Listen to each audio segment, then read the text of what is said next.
guys, welcome back to Magic TV. My name's Craig. It's 9 o'clock on a Monday, which means it's time for a 5x5. This is one of my favourite videos of the week. The idea is I talk about 5 different subjects and they've all got something to do with magic. I give myself 5 minutes to talk about each subject. There is a countdown timer at the bottom. It's counting down to 0. When the countdown reaches 0, I move on to the next topic. It's always quick. It's always snappy. You never know what you're going to get.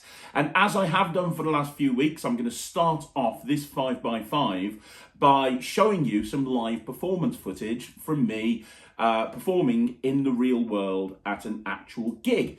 And the reason I'm doing this is because you guys seem to be really digging the live performance footage and the commentary afterwards. So even though it takes quite a while to do this, I'm more than happy to do it for you guys. So the first segment is going to be a live performance video of me in the real world. And then the second section, the second sort of segment is going to be the same footage, but I'm going to have a commentary track over the top talking about what I did, why I did it, and why kind of that made sense for me. So those are going to be the first 2 segments, and then we've got a whole bunch of other stuff that we're going to be talking about as well. So here we go. Without further ado, let's go straight into the live performance. Got one last one for you. You like the key master. I am the key master. Key master. Right. Britain's Got Talent. Britain's Got Talent. Right, guys, check this out. I'm going to show you a trick with just 2 cards. Okay, just 2 cards. It's not about the cards. That's not what it's important. It's a 7. There's a 4 and a 7. That's not important. What's important is what I do with them. It was Liz, right? Yeah. Liz, I'm going to take one of these cards, and I'm going to put that card in your hand. And even though you're going to hold on to it carefully, I'm going to take it out without you realising it. I'm telling you what's going to happen before it happens. Watch. Put that right there. Now watch. Hold your hand out for me. The problem is, you have little hands, I have a big card. If I put this in your hand, even if I put it in my hand, there's no way to fit it in completely. So I'm going to tear this up into 6, and I'm even going to tell you how this works. Have you ever seen Indiana Jones, the film? You know the bit in the film where there's an idol on a weighted plinth? And what he has to do is he has to get that idol off the plinth, but if he takes it off, it sets off the moon, right? Yeah? So what he does is he takes a bag of sand, and the bag of sand is the same weight as the plinth. So what happens is he switches the bag of sand with the idol, and it doesn't set off the moon track. I'm going to do a similar thing. I have 6 pieces of card. I'm going to give you one of these pieces, and your job is to squeeze it tightly. Make sure I don't get that 4 out of your hand. So your hand, keep your hand like that. Now I'm going to put the other pieces on the back of your hand here, so that we can remind ourselves what's in there. Now I've got the 7. I'm going to tear this 7 up into 6. And what I'm going to do is I'm going to take a piece of this, and I'm going to use it to switch out that piece of 4 without you realising it. Okay? So keep an eye on the 7, keep an eye on her hand, make sure your hand doesn't open. I'm going to take that piece out. 3, 2, 1. Now I've got the piece of the 4. If I've got the piece of the 4, open up your hand and show everybody. Turn it over. And you've got the 7. This is your speechless. Speechless. Unless you've got nail marks and key marks and face marks in my hand where I've had it that time. Excuse me, Dave, you need to invite him a bit more. So this is Tornado by Rick Glax, which is absolutely incredible. And as you can see, I take the cards out of the wallet from the beginning. Normally that's where I keep them, and I have enough to do this about 4 or 5 times in a night.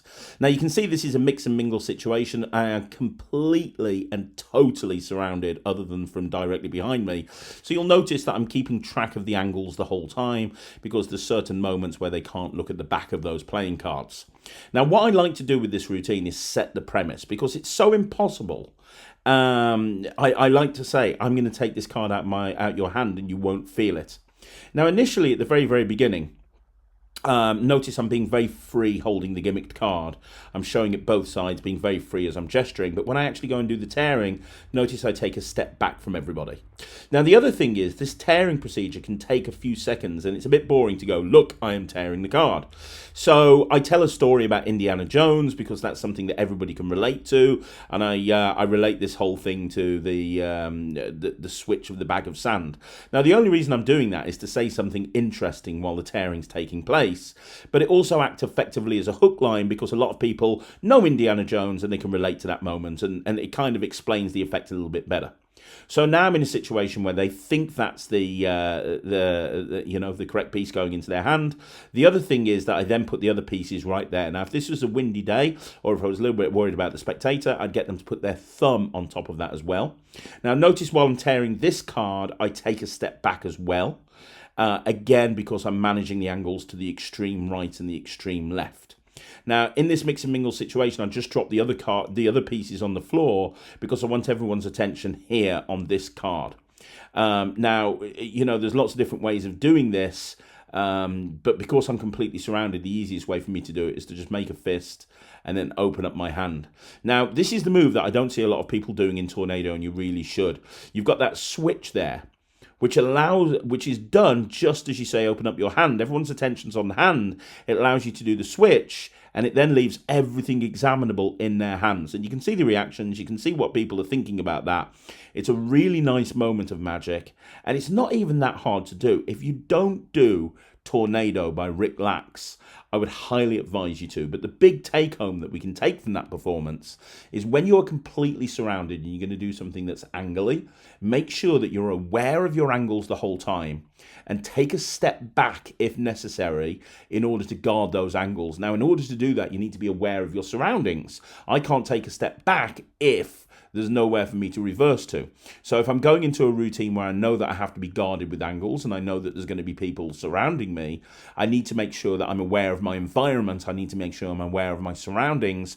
I need to know exactly where everything is at all times. So when I go into this routine, I position myself. It's not like I just randomly start performing. I'm positioning myself in the correct place so that I know I have the flexibility to move in various different directions to guard those angles without having to tread over people's toes. Okay, so I want to do a review this week of Monkey in the Middle. Now, Monkey in the Middle has been around for a very, very long time. I've done this for years. It's currently being marketed. I think that Penguin or P3 have the rights to this now, and they've redone the packaging, they've redone the explanation, they've actually got Magic Ballet doing the actual performance and explanation for this trick. And if you haven't seen Magic's interview on this channel, you should go and check it out. Magic is absolutely incredible, and he performs this trick brilliantly. But I was speaking to a few people the other day online, and nobody's ever heard of this, or a lot of people haven't heard of this. And I think it's because it's so old, it's new, and everyone's looking for the newest, latest and greatest thing. So I wanted to kind of bring it to your attention, do a review of it, and just do a quick performance. This is, in my opinion, the cleanest sandwich trick you will ever see. So let me perform that for you. It uses a deck of cards, and I've got Sarah behind the camera. How you doing, Sarah? You okay? Hey.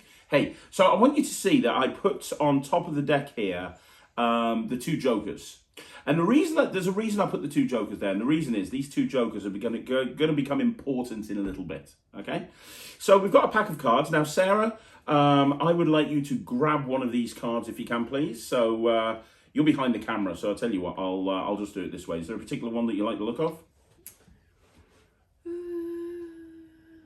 As I go through, any one? The 8. The 8 of diamonds? Yeah. Okay, cool. You're happy with that one, yeah? Yeah. If you're happy, I'm happy. Now, normally at this point, you would sign the card. Obviously, you're behind the camera, so I'm going to sign it for you instead. I'm just going to put Sarah on the card, and we'll put a little smiley face. There we go. Just like that. So can everyone see that right now? Can that be seen? Yeah. So I want you to think about this for a minute. Sarah could have picked any one of these cards. There's 52 cards in the deck.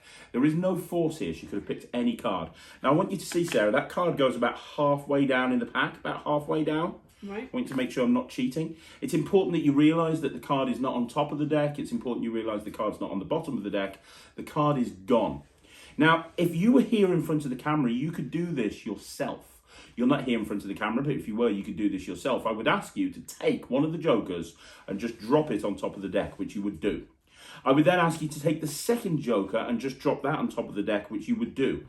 And this is how quick and clean this looks. Watch, I just snap my fingers.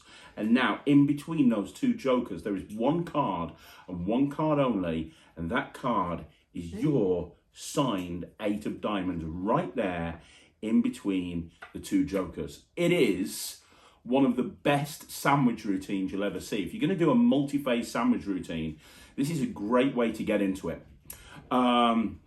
You get the gimmick cards that you need. It's a regular deck of cards. You're left with a regular deck of cards. The jokers are gimmicked, but I mean, they're handled by the spectator.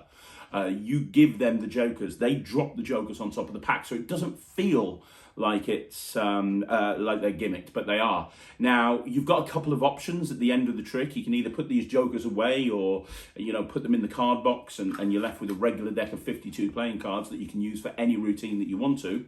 Or you can just put the jokers back on top of the deck, or you can do whatever trick you want to do and then put the jokers back on top of the deck. And with one small adjustment, that's the adjustment right there. With one small adjustment, I'm now ready to perform that same trick again. So it's an almost instant reset. You don't need a table. It doesn't require a table. You can do it walk around, you can do it mix and mingle. And as I say, it's a great routine if you want to go into a set of sandwich routines, because if you're going to go into a set of sandwich routines, you know, it's important that you lay the premise at the very beginning. And this is a fantastic way to lay the premise. It's not very expensive. You'll learn it almost straight away. It's almost self-working.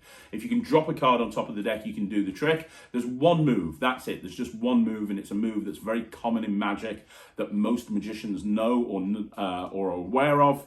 And other than that, that's it. So yeah, it's called Monkey in the Middle. I absolutely love this trick. I have got, over the years, I've got through so many different sets of these. So it's available from Penguin Magic. I'd highly recommend it. I'm going to give it 100%. I'm going to give it 100%, and I'm going to tell everybody that's watching this, if you like doing powerful card magic, then this is a trick that you absolutely should buy and include in your repertoire. So there you go. And I think that you can get the gimmicks in red or blue, but to be honest, once you've bought it, you could very easily make the gimmicks yourself. So there you go. It's Monkey in the Middle. It's highly recommended, and you can get it directly from P3 Penguin Magic. Okay, so I'm going to do another deck review for you guys now. Today's deck review is going to be on the Killer Bees playing cards, and these have been bought out and marketed by Illusionist. Now, I was a little bit confused when I saw these, to be perfectly honest, because when when I think of a deck of bees, I think of like those old school playing cards where they're borderless and there's actually no borders around the outside, and they're used a lot by gamblers and people who want to really make their sort of second deals look good. These are not those cards. So what we have here, first of all, they're by Illusionist. I have to say the tuck case is really nice. You've got that Killer Bee logo on the front. It's all gold. It's very 1914 black cases with gold embossing. It is a really nice sort of pack of cards in terms of the actual box or the tuck case. And then you open up the cards. So let's have a look at the cards. So first of all, you get yourself a this is just like a gold card, which is this is the same back design as the rest of the cards. You've got the Killer Bee logo at the top corners here and here, and it's kind of like a honeycomb sort of design. It's kind of like a beehive type design. Then you've got this on the other side, Beemageddon, you know, just a little bit of information. Then you've got here, this is the Illusionist card. So you've got here, proudly made by Illusionist. And then you go into the actual card. So there's no gaffed cards per se. There's no, you see a lot of decks these days that come with double backers or, blank cards or something like that. Nothing there. As I say, they are very good quality. The cards spread very, very nicely. They rib and spread very, very nicely. It's a nicely handled deck of cards. I do like the back design, actually. That kind of gold and black look really looks good. It's not like Providence deck levels, but it's still really, really nice. And obviously you've got that bee in every single corner. And then obviously we've got the faces. So first of all, I really like the Ace of Spades. The Ace of Spades has got that bee in the center, and the inside of the spade pip has been sort of honeycombed a little bit like the back design. Then you've got all the other cards. Now you can see each one of the spades look very, very different. They're kind of going along with the actual sort of design of the rest of the cards. I do find it very, very interesting the way that, and I've never seen this in a deck of cards before, the way that all of the pips are actually kind of gathered together in the middle of the card, as opposed to being spaced out like you see on most cards. So you can see there the 7, all of the pips are like really compressed together in the middle of the card, which is kind of really interesting. I personally think that the core cards are really trippy. I think the core cards are kind of really, really weird. And then you've got the red cards. Now the red cards are actually following that gold and black theme. The red cards are actually golden, whilst the black cards are white. Obviously, they're black backed. It's exactly the same thing though, as you can see. Once again, grouped together, and like I say, those court cards really are quite trippy. Never seen anything like that before. But yeah, I mean that's what the cards are. They shuffle well. Oh, I should really show you the jokers as well. There you go. The jokers are kind of that killer bee kind of thing. Very, very interesting. Yeah, I mean, you know what? It is what it is. It's a deck of cards. It handles really nicely. I do think that if you bought these out at a gig, people would look twice at them. I think that they do catch attention. They shuffle well. They cut well. They handle well. They're just a really nice deck of cards. Again, it comes, you know, I do these deck reviews sometimes on a 5x5 because people ask me to do the deck reviews on a 5x5. And so I do. But generally, as a rule, I don't really use that many different packs of cards. A lot of the time in a deck, I'll use a lot of the time in the gig, I'll use a Providence deck. And the Providence deck is the deck that I'm going to use generally as a rule. Obviously, I have bicycle decks with me as well, and whatever gaff decks I'm taking with me. It's rare that I actually take one of these fancy decks with me to a gig. And really, it's because I'm going to get them wrecked within 5 minutes of being at a gig. They're going to get wrecked. They're going to get messed up. So, yeah, you know, I mean, I'm doing the deck review. It's a nice deck. I'd recommend it. If you're a deck collector, if you collect decks of cards, this is absolutely worthy of your attention. You know, Illusionists do a really good job with their decks, and this is no exception. So, yeah, if you're looking for a new deck of cards, go grab it. Okay, guys, I want to talk about one more thing in the next 5 minutes, and this is going to be kind of a sales pitch, but not really. So I hope you forgive me. I very rarely talk about my own stuff on this channel, but there's a reason I'm actually doing this. So if you don't know, Penguin Magic have actually started doing these Penguin schools, which take place over Zoom, and they limit the amounts to 20. And it's been very, very popular. These Penguin schools have been really popular for Penguin. They're running them alongside their Penguin Lives, and it's kind of a more intimate experience. So they're limiting the group to 20. As I say, it takes place over Zoom, and it's over a 4-week period, or a 4 or 5 or a 6-week period, depending on the class or depending on the particular subject they're talking about. And you know, they've had some amazing people so far. They've had Laura London, they've had John Bannon, they've had Dan Harlan do multiple sessions. Along with a whole bunch of, I know Greg Wilson's done a few as well. Nate Cranzo's done a few. Nick Locopo, Eric Tate. The list goes on and on and on. Well, I've teamed up with Penguin, and I'm doing one starting next week. And it's only just gone live on the site, so you can actually purchase your tickets for it now. It takes place over 4 weeks, and it's all on Restaurant Magic. And the reason that I've teamed up with Penguin to do this on Restaurant Magic is because the amount of people that have asked me about Restaurant Magic on this channel. A lot of you know that back in the day, I used to do a lot of restaurants. There was a time where I did like probably 20 or 30 restaurants a week, no exaggeration. And I made pretty much all of my income as a restaurant magician. And I genuinely believe doing Restaurant Magic is a fantastic way to get really good, work in new material, get an amazing income, whilst also really getting people to know who you are. And there's a lot of questions that get asked on the channel all the time about Restaurant Magic, how to do Restaurant Magic, how to get your residences, all this different stuff. So the idea is that I've put this 4-week syllabus together, and it's going to be part theory, part tricks, all about the restaurant industry. My goal is that at the end of these sessions, you guys, anybody who's on one of these sessions with me, will be able to go away and get their own residency relatively easily. So I'm going to talk about how to get a restaurant residency. I'm going to talk about how to price it. I'm going to talk about what you need to do to seal the deal. I'm going to talk about how to get multiple restaurant residencies. I'm going to talk about how to make the residency work for you, because obviously once you start a residency you're tied down, but there's ways of actually making it work for you and putting things in place so that you can put a cover person in there without any worries. I'm going to talk about actually generating more work through the residency. I'm going to talk about how to actually price it accordingly. I'm going to talk about business cards and how you can actually massively grow your business through restaurants. And that's what I did. I massively grew my business. I started with restaurants and then grew it in so many different directions. But I'm also going to be talking about lots and lots of tricks. I'm going to be talking about the type of tricks that you need to do in a restaurant residency. And I'm going to be putting a big focus on tricks that get your business card out to people. Because when you're in restaurants, it's like doing an advert. It's like being a walking advert to all those people that go in the restaurants. That's another thing we're going to be talking about.